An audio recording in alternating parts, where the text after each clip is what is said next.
السلام عليكم ورحمه الله وبركاته. اهلا بكم حبايبي، يا رب تكونوا بخير. النهارده جايبه لكم الزيتون بس الاحمر اللي هو بيستوي بسرعه. عايزه اقول لكم تحفه، وده برضو تفاحي مش صغير قوي يعني. بصوا زي ما احنا شايفين كده، بصوا مش صغير. الصغير بيبقى طبعا انتوا عارفين صغير قوي. فعايزين النهارده بسم الله ما شاء الله اللهم بارك، يعني انا جايبه 5 كيلو هنعملهم مع بعض. اللي عايز طبعا يجيب كمية صغيرة، كيلو او 2 كيلو، يقسم نص المقادير اللي انا هقولها دلوقتي دي. انا دلوقتي عايزة اوريه لكم ازاي. بصوا كده، هو بيبقى فيه العنق اللي هو كده ده، طبعا هنشيله كده زي ما احنا شايفين. بصوا هننضف بقى كل الكمية زي ما احنا شايفينها كده. بصوا عشان ميبقاش نخلي فيها حاجة خالص، كل اللي هنشوفها زي كده زي ما احنا شايفين. هنشيل برضه العنق ده وهنضفها زي ما احنا شايفين كده. دلوقتي بقى عايزه اقول لكم، انا عايزه طبعا ازازه خل كبيره، طبعا عايزاها هاينز او اي نوع اللي انتوا بتحبوه، بس بصراحه احسن حاجه اللي هو الهاينز. طبعا زي ما انا قلت لكم، عايزه ازازه خل، وعايزه كيس ملح، وعايزه كمان كرفس، يعني حوالي كده ربطه او ربطتين. وكمان عايزه جزر مبشور هبشره، وكمان عايزه توم مقطعاه كده، هوريكم ازاي دواير. بس دي المقادير اللي انا عايزاها. وعايزه كوبايه زيت لل5 كيلو. كنت عايزه اقول لكم طبعا بسكينه زي ما احنا شايفين كده. بصوا هنغز بس كده كل واحده زي ما احنا شايفين كده. بصوا حاجه بسيطه بس. تاني اعمل معاكم واحده تاني. بصوا بس يعني، بصوا يبقى شكلها كده.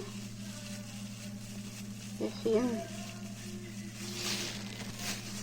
بصوا كده زي ما انتوا شايفين كده، مش هقطعها قوي.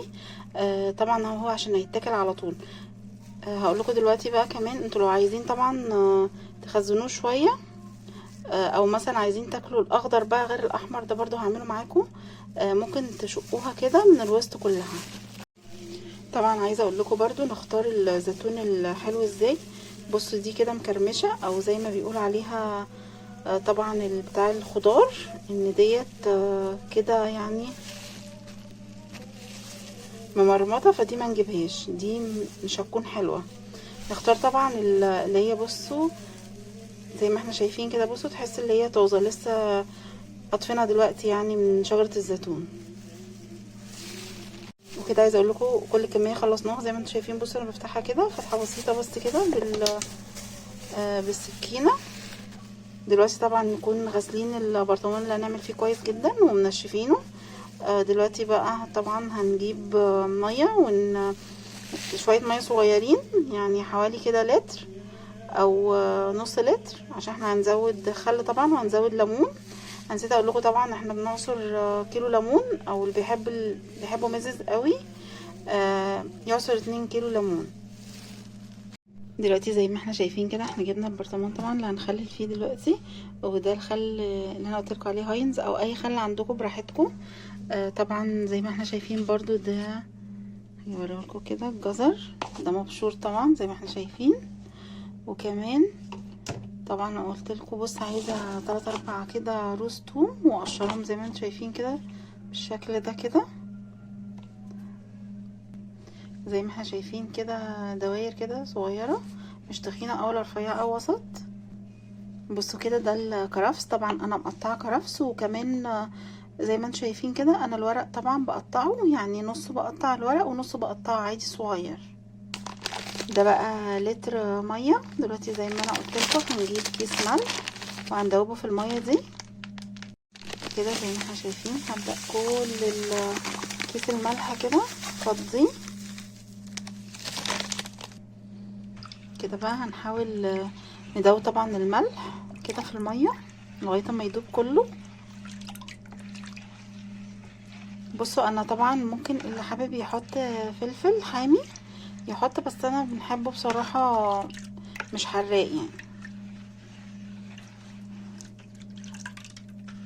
هنفضل بقى كده نقلب لغايه ما يبقاش فيه ملح خالص، يبقى ده في رتل الميه اللي انا قلت لكم عليه كده خلاص تمام زي ما احنا شايفين. بصوا كده كده مفيش خلاص ملح.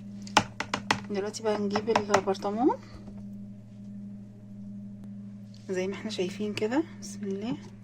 بصوا هحط شويه زيت صغيرين تحت كده زي ما احنا شايفين كده، نهزهم. دلوقتي بقى بسم الله ننزل بالزيتون. بصوا هنعمل راق وراق وراق زي ما هوريكم دلوقتي كده.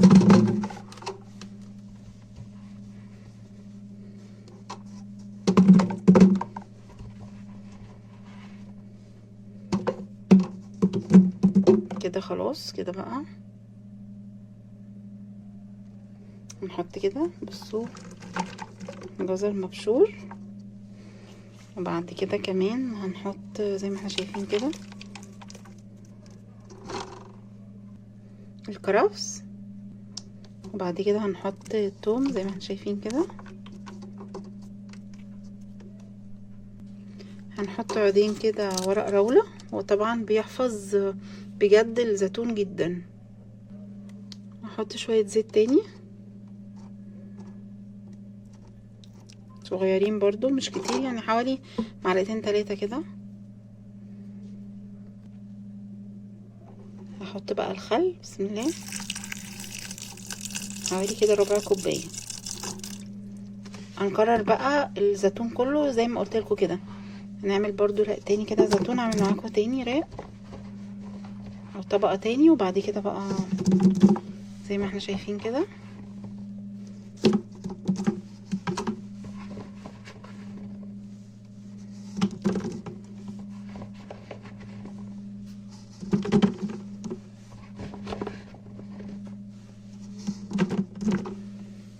برضو زي ما احنا شايفين هنحط الجزر، ورق جزر زي ما قلت لكم، ورق الكرفس، ورق زي ما احنا شايفين كده الثوم، وبعد كده برضو هنحط شوية زيت، وبعد كده خل. هنخلص بقى البرطمان كله كده زي ما انا قلت لكم كده. طبعا زي ما احنا شايفين كده. بصوا انا مليت البرطمان دلوقتي. طبعا حد يسألني بقى الليمون. طبعا بصوا انا قلت لكم ده عصر الليمون، عصرة على ال5 كيلو، بعصر كيلو ونص او 2 كيلو بس. وطبعا بصفيه من البذر. دلوقتي بقى بسم الله نحط بقى كده بسم الله، نحط الليمون.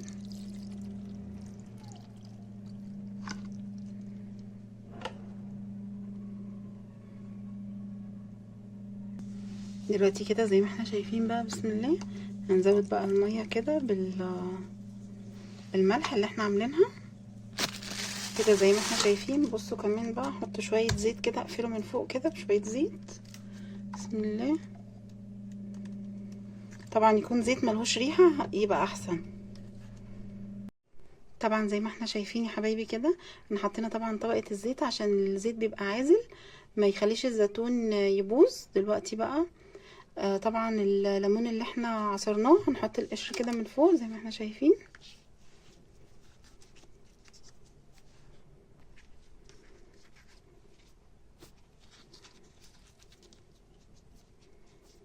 كده.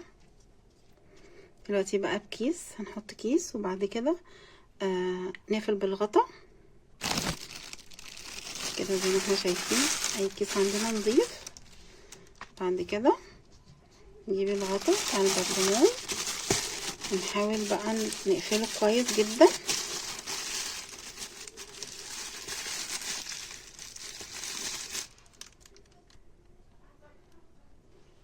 عايزه طبعا عايزه اقول لكم الجزر حوالي نص كيلو او كيلو الا ربع لل5 كيلو زيتون. وكمان عايزه اقول لكم طبعا الليمون كوبايه ليمون.